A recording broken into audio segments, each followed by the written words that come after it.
يا مساء النور والسعادة على سكر الزيادة، على أجمل إخوات ومتابعين في الدنيا.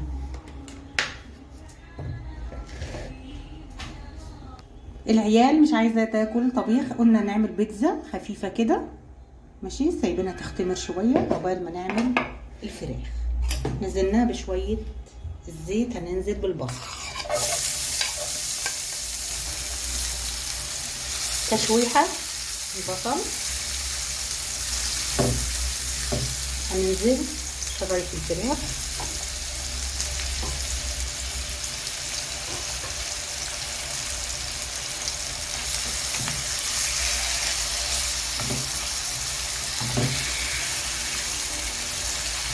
صلصة البيتزا، لا البيتزا طماطم مبشور وفلفل وكمون وشوية زعتر وشوية زيت وفص ثوم وبس. لازم تكون فيها نسبة سوائل،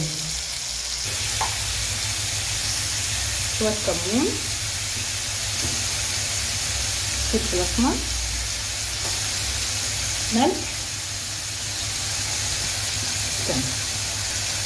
شوية توم، معلقة كبيرة،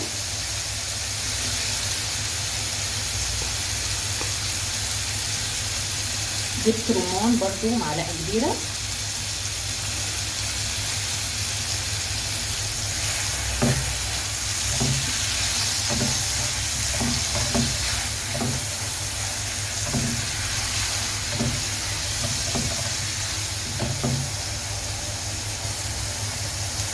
شوية مية تبتدي تستوي بقى التسوية الجامدة.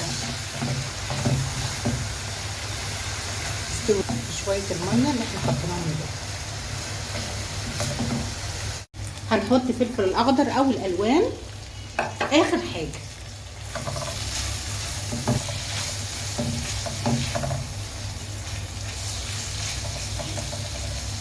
زيت صغنطاطين مسحة كده،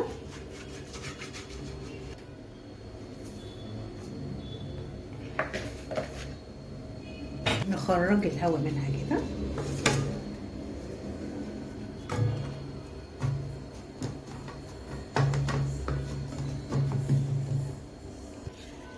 بصوا الحركة دي، لا لا لا لا لا لا لا،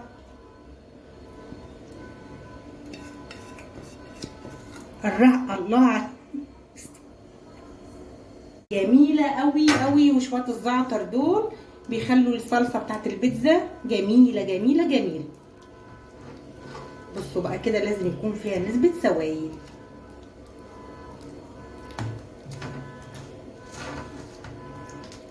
بعد كده هنعمل شوية جبنة كده، ننزل بالفراخ على طول.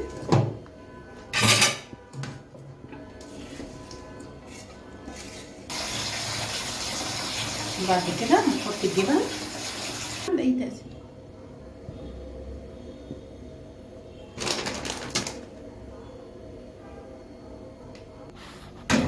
البيتزا بعد ما خرجت من الفرن، شايفين الجمال والحلاوة، سخنة مولعة نار، ما تتاكلش غير وهي سخنة كده.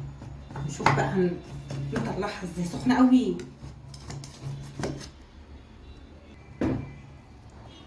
ما شاء الله، بصوا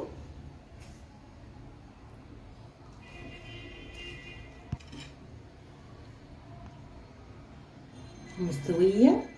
بصوا، لو عجبكم الفيديو اوعوا تنسوا لايك والشير والاشتراك في القناة. اشوفكم كل خير يا رب. باي باي.